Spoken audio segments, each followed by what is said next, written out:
Kafka's work is an ellipse with foci that are far apart and are determined, on the one hand by mystical experience, in particular the experience of tradition, and on the other by the experience of the modern big city dweller. In speaking of the experience of the big city dweller, I have a variety of things in mind.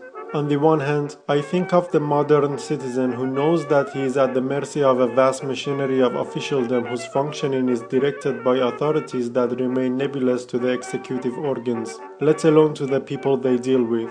It is known that one level of meaning in the novels, particularly in the trial, is encompassed by this.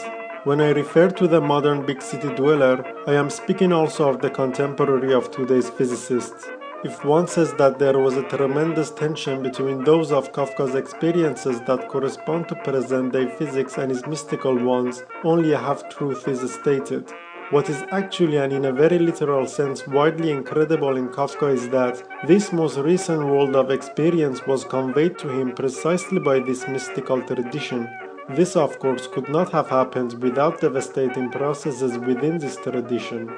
The long and short of it is that, apparently an appeal had to be made to the forces of this tradition if an individual, by the name of Franz Kafka, was to be confronted with that reality of ours which realizes itself theoretically, for example in modern physics and particularly in the technology of modern warfare.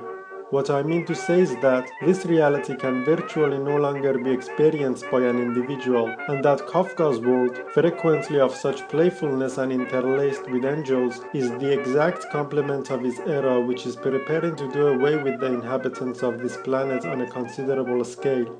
The experience which corresponds to that of Kafka, the private individual, will probably not become accessible to the masses until such time as they are being done away with. Kafka lives in a complementary world. In this, he is closely related to Klee, whose work in painting is just as essentially solitary as Kafka's work is in literature. There was no farsightedness or prophetic vision. Kafka listened to tradition, and he who listens hard does not see. The main reason why this listening demands such effort is that only the most indistinct sounds reach the listener. There is no doctrine that one could absorb, no knowledge that one could preserve. The things that want to be caught as they rush by are not meant for anyone's ears. This implies a state of affairs which negatively characterizes Kafka's works with great precision. Kafka's work presents a sickness of tradition. Wisdom has sometimes been defined as the epic side of truth. Such a definition stamps wisdom as inherent in tradition. It is truth in its hegotic consistency. It is this consistency of truth that has been lost. Kafka was far from being the first to face this situation. Kafka's real genius was that he tried something entirely new. He sacrificed truth for the sake of clinging to its transmissibility.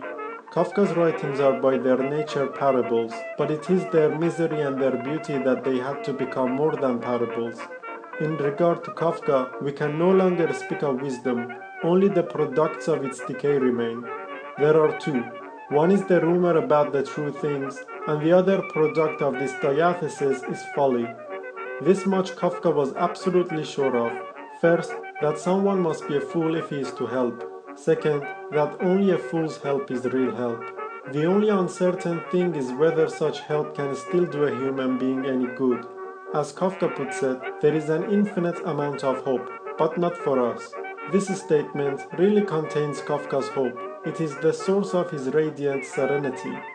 To do justice to the figure of Kafka in its purity and its peculiar beauty, one must never lose sight of one thing. It is the purity and beauty of a failure. The circumstances of this failure are manifold.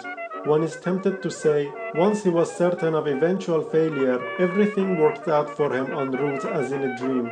There is nothing more memorable than the fervor with which Kafka emphasized his failure.